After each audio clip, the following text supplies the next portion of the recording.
कहानी सुनी महेश परम सुख जानी। श्री राम जय राम जय जय राम जय जय राम। श्री राम जय राम जय जय राम। बोलो राम। राम कथा मुनि ब्रज बखानी सुनी महेश भोले बाबा ने सुनी, पर सती मैया ने कथा नहीं सुनी। और जब कथा न सुनी तो क्या हुआ, फिर रास्ते में आई तो और भ्रम हो गया। राम जी दिखे, शिव जी ने प्रणाम किया, पर सती जी ने और परीक्षा लेने चली गई। और जब परीक्षा लेकर आई तब प्रभु ने पूछा, क्या? अरे कवन विधि परीक्षा लेने तुम्हें देवी, जरा बताओ कैसे परीक्षा लेकर आई? तो सती मैया ने क्या कहा, झूठ बोल गई। और क्या झूठ बोला? अरे कछु न परीक्षा हो लेने गोसाई, करहूं प्रणाम तुम्हारी लाई। श्री राम जय राम जय जय राम जय जय राम। हो श्री राम जय राम जय जय राम। बोलो राम। हे स्वामी, मैंने कोई परीक्षा नहीं। अब सत्य बताओ, क्या सती सही कह रही थी? भाई परीक्षा तो लेकर आई थी ना, और कैसे ली? तो कहते शिव जी ने सोचा ऐसा तो हो नहीं सकता कि सती तू जाए और परीक्षा लेकर ना आवे। ये बात तो कभी मैं मान नहीं सकता। तो क्या करा, तब प्रभु हृदय ध्यान धरी देखा और जान लिए सब चरित्र सुने। शिव जी ने ध्यान लगाया, और जब ध्यान लगाया गया तो जो पूरा चरित्र सती ने किया था, भोले बाबा वो चरित्र जान गए। और विचार करा, सती तूने सीता का रूप धारण कर लिया, सुन अब तो कभी मेरे वामांग में बैठ नहीं सकती। क्यों? क्योंकि सीता को भोले बाबा अपनी आराधिता, अपनी मां समझते हैं। हा? भाई अपने इष्ट समझते हैं ना राम जी को, इसलिए फिर क्या किया जाए। अब जैसे ही कैलाश पर्वत पहुंचे तो क्या करा, अरे कैलाश पर्वत पहुंचते ही आज देखो भोले बाबा ने सती का आसन अलग कर दिया और खुद ब खुद समाधि में बैठ गए। अब क्या हुआ, इधर तो समाधि हो रही है और इधर मैया सती विचार करे, क्या करूं, भोले बाबा को कैसे मनाऊं, क्या किया जाए जिससे भोले बाबा प्रसन्न हो जाए। पर देखो एक बात कह दूं मैया, भोले बाबा वैसे तो बड़े सरल देवता है ना, पर कहते हैं ना कि सरल व्यक्ति जब कभी जिद पर आ जाता है तो फिर वो कभी किसी की सुनता। और कहते हैं ना, अच्छा भोले बाबा तो इतने दयालु हैं कि भोले बाबा के बारे में तो एक ही बात कही जाती है, क्या? भोलेनाथ से निराला, हो डमरू वाले से निराला, यहाँ कोई नहीं, हो कोई नहीं रे शिव सा, कोई नहीं हो, कोई नहीं रे भोले सा, कोई नहीं, भोलेनाथ से निराला यहाँ कोई नहीं। अरे एक बात बताओ, आप में से कौन कौन मानता कि भोले बाबा से निराला दूसरा कोई नहीं है? हाँ मानते हो? भोले बाबा सबसे निराले, हाथ खड़ा करो जरा जो मानता है कि भोले बाबा निराले हो। इधर महाराज जी, आप तक आवाज आ रही है कि नहीं? आज सीताराम। हाँ आज थोड़ी कंपनी मिस्टेक हो गई है सुबह से। कहते ना कि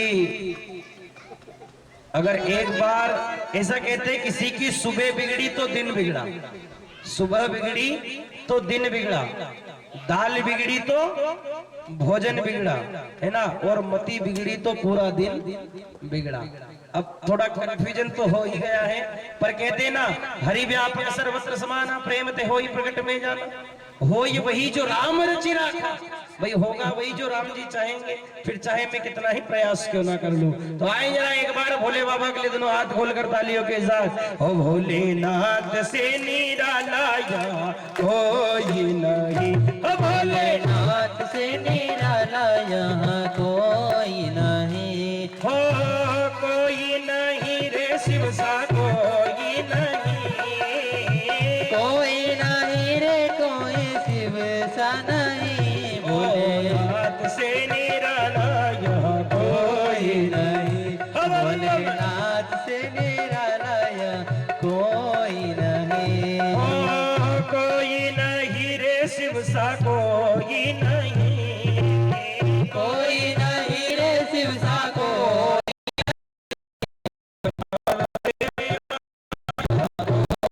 नहीं, भोलेनाथ निराला कोई नहीं। अगले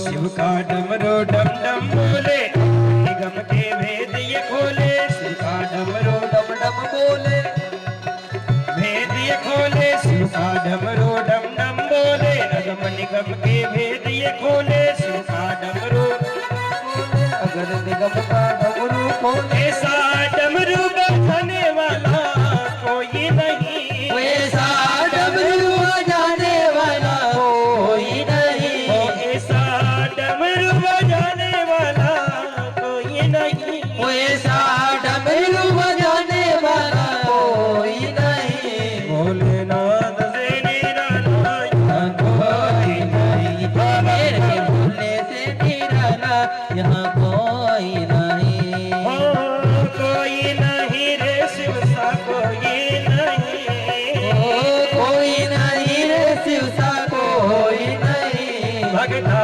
कोई नहीं रे भोले सा कोई नहीं, कोई नहीं रे फूल सा कोई नहीं। भोलेनाथ अरे वाह! कोई नहीं। भोलेनाथ से निराला यहाँ कोई हाथ से नहीं। ताली से बजाओ, जय भोले।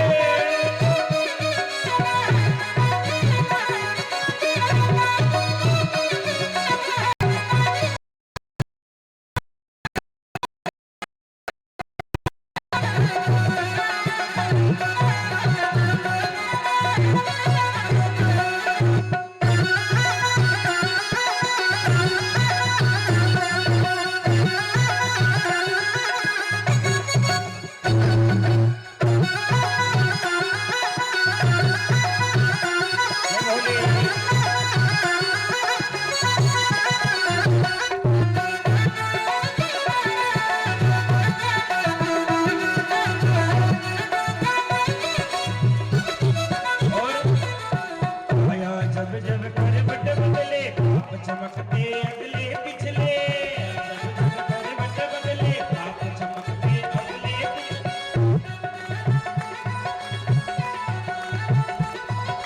काया जब जब करवट बदले पाप चमकते अगले पिछले, काया जब जब करवट बदले पाप चमकते, ऐसा जोग जगाने वाला कोई नहीं, वैसा ज्योति जलाने वाला कोई नहीं, ऐसा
गम निगम के भेद ये खोले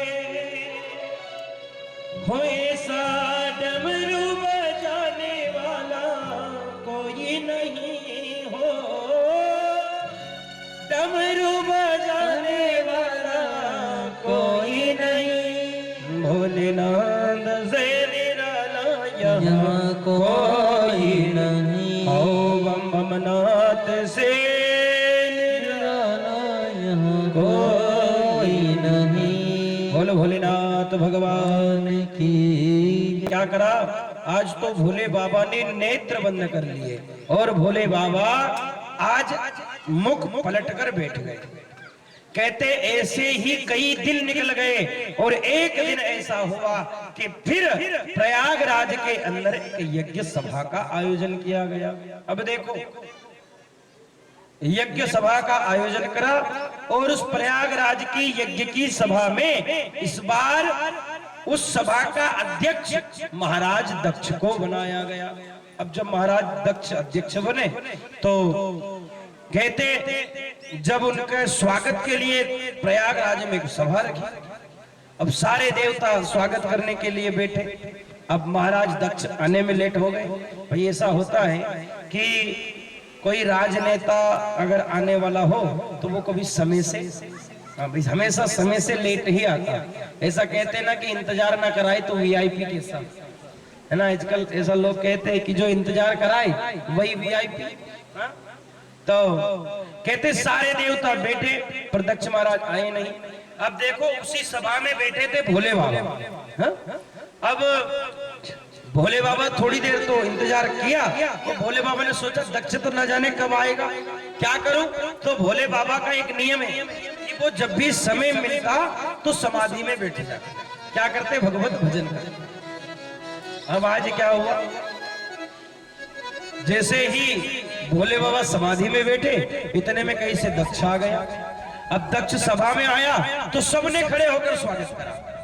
सबने कहा दक्ष की जय हो, महाराज की जय हो। अब पूरी सभा में दक्ष ने देखा सब जय जयकार करे पर 3 देवता दक्ष के स्वागत में खड़े नहीं हुए।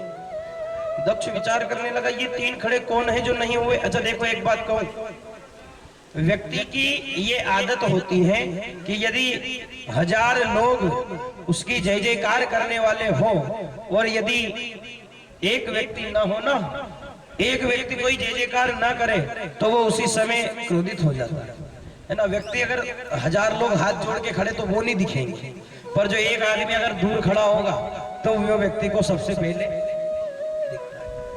अब दक्ष ने कहा ये खड़े क्यों नहीं हुए, तो तुरंत उन्होंने देखा और देखा तो कहे ब्रह्मा जी। तो विचार करने लगा यार ये तो मेरे पिताजी हैं, मेरे दादाजी हैं, अब ये खड़े कैसे होंगे। भगवान विष्णु की तरफ देखा तो विचार करने लगा ये तो मेरे दादाजी के भी पिताजी हैं। भाई अब बेटे के सम्मान में दादा पिता खड़े हो ये बात तो कोई अच्छी।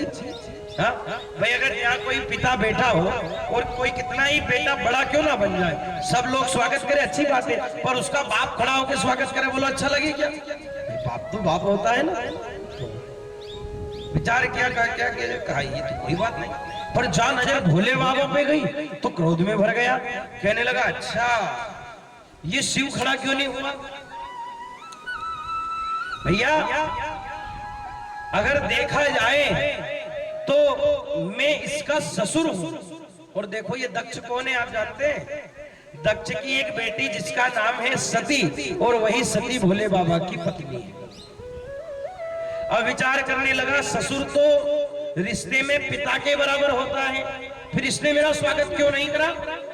नाराज हो गए।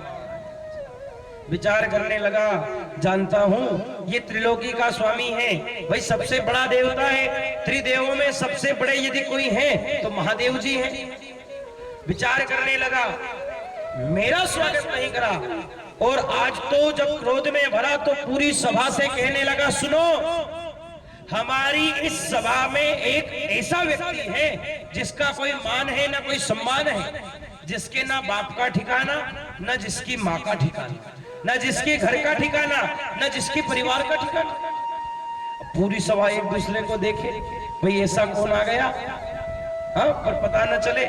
तो तुरंत कहने लगा सुनो मैं किसी और की नहीं कह रहा हूं, मैं शिव की कह रहा हूं। अब पूरी सभा कहने लगी महाराज, जब यदि भोलेनाथ इतने ही बुरे हैं तो तुमने अपनी बेटी क्यों दे दी इनको? भाई तुमको जब पता है कि इनका खानदान नहीं, परिवार नहीं, घर नहीं, तो तुमने तुम्हारी छोरी का विवाह क्यों कर दिया? हाँ? दक्ष सिर फूटने लगा, कहने लगा महाराज क्या बताऊं, सबसे बड़ी गलती जीवन में यही हो गई जो मैंने मेरी बेटी का विवाह इसके साथ कर दिया। और सुनो, इसे लायक नहीं है, और आज के बाद कोई भी सभा के अंदर शिव को कोई नहीं बुलाएगा। अब सब लोग कहने लगे महाराज कैसी बात कर रहे हो, तुम तो राजनेता हो अभी, भाई तुम जो कहोगे वो सब मान तो सकते, पर चालू तुम्हारे घर से करना। अच्छा ऐसा हो कि गांव में अगर कोई कह दे कि यार फलाने व्यक्ति को किसी के घर भी नहीं बुलाएंगे, है ना, तो सबसे पहले व्यक्ति यही कहेगा नहीं दादा चालू थारा ही घर से कर दीजिए, भाई तेरे घर मत बुलाना तो हम भी हमारे घर। हाँ? दक्ष ने सोचा बात तो सही है। अच्छा दक्ष को बड़ा क्रोध आया, दक्ष भगवान शिव जी को बार बार अपशब्द कहने लगा। अब भोले बाबा कुछ नहीं बोले, क्यों? क्योंकि भोले बाबा कौन है? भोले बाबा एक संत है। हाँ? और संत कैसे होते जानते हो? कि संत रे नव नीत समाना। भैया संत ऐसा होता जैसे नवनीत, नीर नहीं होता, पानी कैसा होता? ठंडा होता ना पानी, हाँ कल कल कल बहता है, संत वैसा ही रहता है। किसी से पूछे भाई साधु का रंग कैसा, तो कहे जैसे सफेद, जिसमें घोलो उसी में मिल जाए। हाँ भाई सफेद कलर कैसा होता? उसको हरा भी बना सकते हो, उसको लाल भी बना सकते हो, उसको काला भी बना सकते हो, उसको पीला भी बना सकते हो, उसको नीला भी बना सकते हो। आज भोले बाबा तो कुछ नहीं बोले, पर दक्ष बार बार कहने लगा अरे ये तो निर्लज्ज है, इसका कोई सम्मान नहीं, अपशब्द कहने लगे। आज तो नंदी को क्रोध आ गया और नंदी ने श्राप दे दिया, महाराज तुम ज्यादा मैं करते हो, जाओ मैं श्राप देता हूं, तुम जीवन भर मैं ही करते रह जाओ।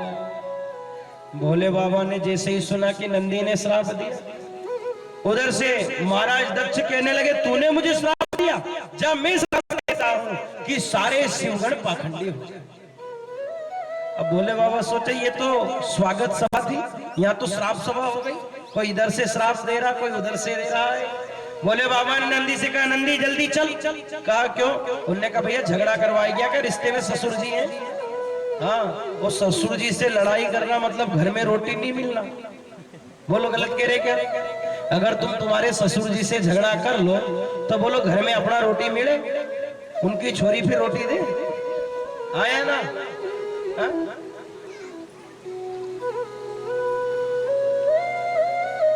भोले बाबा कहने लगे नंदी चलो, और भोले बाबा कहते फिर कैलाश पर आ गए। और क्या हुआ? इधर महाराज दक्ष ने एक यज्ञ का आयोजन करा। कैसा यज्ञ? तो कहते एक बहुकीमती यज्ञ का आयोजन करा, और उस यज्ञ में देश देशांतर के सारे देवता बुलाए, किंतु भोले बाबा को नहीं बुलाया। अब सारे देवता जाने लगे। अब देखो इधर भोले बाबा समाधि में बैठे हैं, सती मैया सामने है, सारे देवता निकल कर जाने लगे। अच्छा जाने के कई रास्ते थे, पर सारे देवता कैलाश से होके जाने लगे। मैया सती बैठे बैठे सोचे आज कोई आयोजन तो है नहीं, भाई आयोजन होता तो हमें भी पता होता। कहां जा रहे सबके सब देवता? विचार करने लगे, लगता है कोई विशेष आयोजन है जहां सब जा रहे हैं। और उसी समय मैया सती ने एक देवता को जरा नीचे बुलाया, कहा जरा यहाँ। कहा महाराज, कहा जरा एक बात बताओ, तुम जागा रहे हो सबके सब? तो वो देवता कहने लगा तुमको नहीं पता? कहा नहीं। कहा देवी तुम्हारे पिताजी के घर यज्ञ है और वहीं जा रहे हैं, क्या तुमको नहीं बुलाया? अब सती को बड़ी पीड़ा हुई। सती सोचने लगी मेरे पिताजी यज्ञ करवा रहे और मुझे पता नहीं है। भाई यज्ञ का तो ऐसा नियम होता, यदि गांव में यज्ञ होता तो पूरे गांव के लोग अपने घर मेहमान बुलाते। अच्छा, आप लोगों ने बुलाया कि नहीं बुलाया? हाँ, हमने का खर्चो हो जाए नहीं जबरदस्ती, हाँ पावना बुलाओ तो। पर देखो, ये यज्ञ यागादिक कर्म ऐसे हमेशा नहीं होते हैं। गांव में यज्ञ होना ये कोई छोटी बात नहीं है। कहते कितने ही देवताओं के योग संयोग बने, जब जाके आज हमारे इस तातूखेड़ी में यज्ञ हो रहा। बोलो कब हुआ था तातूखेड़ी में यज्ञ? आज के पहले? आज तक हुआ क्या? हा? ये हम सब पर बड़ी कृपा है महाराज जी की, हा? जो उन्होंने आकर यहाँ यज्ञ भी करवा दिया और ऐसी पावन कथा भी करवा रहे हैं। भाई जब भी यज्ञ होता है ना, तब लोग बड़े उत्साह से करते हैं, पर मुझे एक बात की बड़ी चिंता है। उत्साह से करते हैं, पर मैंने तो यहाँ आके देखा कि किसी में उत्साह ही नहीं। तातूखेड़ी में से बस 2, 5, 10 ही लोग दिखते, बाकी तो कोई आता ही नहीं। हा? देखो, यज्ञ भले ही कोई भी करवाए, मायने ये नहीं रखता कि यज्ञ करवा कौन रहा है। मायना यह बात रखती है कि यज्ञ हो कहाँ रहा है, कथा हो कहाँ रही है, पूजन चल कहाँ रहा है। करने वाला, कराने वाला ये कोई इंसान नहीं होता, ये सब परमात्मा होते हैं। ना महाराज जी का सामर्थ्य कि यज्ञ कर पाए, ना हमारा सामर्थ्य कि हम कथा कर पाए, ना आचार्य जी का सामर्थ्य कि वो यज्ञ करवा पाए। ये सब राम जी ही करवाने वाले हैं, क्योंकि कहते हैं ना कि उसकी कृपा बिना नहीं ले एक भी अणु, लेते हैं श्वास तेरी कृपा से तणु तणु। हे प्रभु, उसकी यदि कृपा है तो सब कुछ है, और उसकी कृपा नहीं तो कुछ भी नहीं है। तो इसलिए अब मैंने कल भी कहा था, आज फिर कह रहा हूं कि आप लोग आए और ज्यादा से ज्यादा। अच्छा, शाम को कौन कौन आया था यज्ञ नारायण की परिक्रमा करने? बाकी के आप लोग नहीं आए? आए थे इधर भाइयों में बैठे ही 4 जने हैं, किनको क्या कहें। हाँ? भैया ऐसा अवसर बार बार नहीं आता। सती विचार करने लगी यज्ञ का आयोजन है और मुझे नहीं बताया, यह कैसे बात है। पर विचार करने लगी, नहीं, अरे निमंत्रण तो आया होगा, पर ये भोले बाबा बताना भूल गए। भोले है ना, और बात भूल जाते हैं। हाँ? तो क्या करा, सोचा जाकर पूछ लो भोले बाबा से। और आज भोले बाबा के पास पहुंची, प्रणाम किया और प्रणाम करके बोली कि पिता भवन उत्सव पुनी, जो प्रभु आयसु हो तो मैं जाऊं कृपायतन, सादर देखन सो।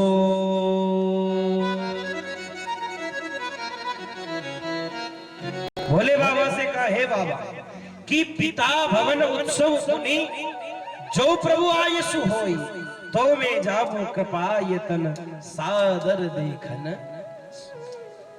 हे भोलेनाथ, मुझे पता चला कि मेरे पिताजी के घर एक यज्ञ का आयोजन है, और सुनो, मैं चाहती हूं मैं वहां जाऊं, क्या निमंत्रण आया?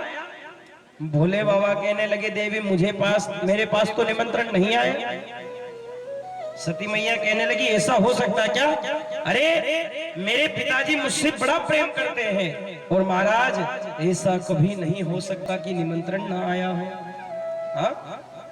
पर कहते ना, सत्यता तो यह थी कि निमंत्रण आया ही नहीं था। भोले बाबा जानते थे। भोले बाबा ने कहा, देवी सुनो, निमंत्रण आया नहीं है। पर सती मैया कहाँ मानने वाली थी। सती कहने लगी, नहीं, मेरा मन कहता है निमंत्रण आया होगा। आप जरा एक बार नंदी से तो पूछो कि क्या निमंत्रण आया। तुरंत भोले बाबा ने कहा, क्यों नंदी? कहा क्या भाई, दक्ष के यहाँ से कोई निमंत्रण आया? नंदी कहने लगा, प्रभु निमंत्रण आया भी नहीं और मैं कहूं आएगा भी नहीं। तो सती मैया ने पूछा, क्यों रे नंदी, क्यों निमंत्रण नहीं आएगा?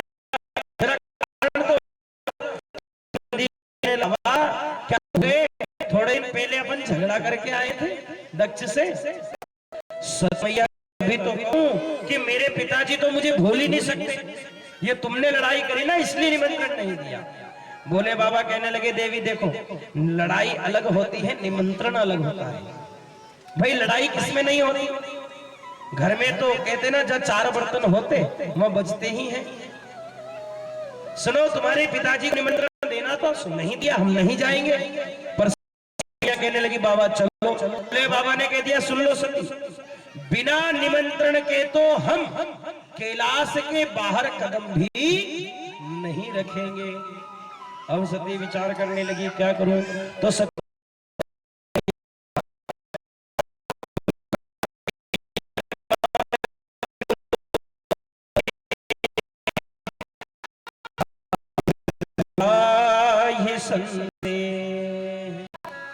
सती मैया ने कहा बाबा यदि माता के घर जाना हो या गुरु के घर जाना हो तो कभी बुला की आवश्यकता नहीं जाना।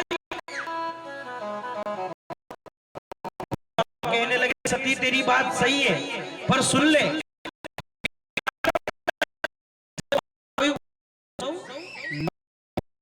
दुख हो कर चला जाए किंतु सुख के समय में बुलाए किसी के घर जाना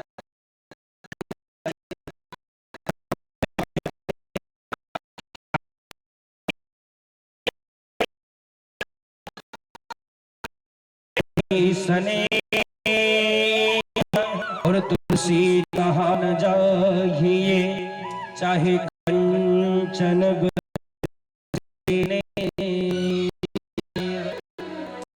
सुंदर बात भोले बाबा कि आवत ही हर से नहीं नैनन नहीं सने। भैया तुलसी का न जाइए चाहे कंचन बरसे। उस घर कभी व्यक्ति को नहीं जाना चाहिए जहां जाने पर देखकर कोई प्रसन्न होता। भैया ये इसको भगा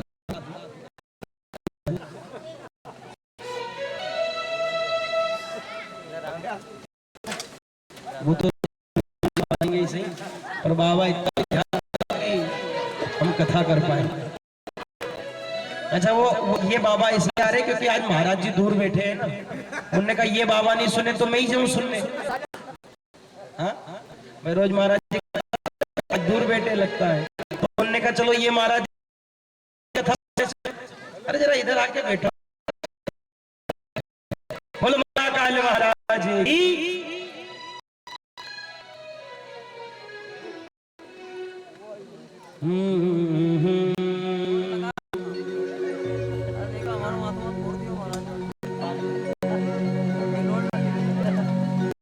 कितनी सुर बात कही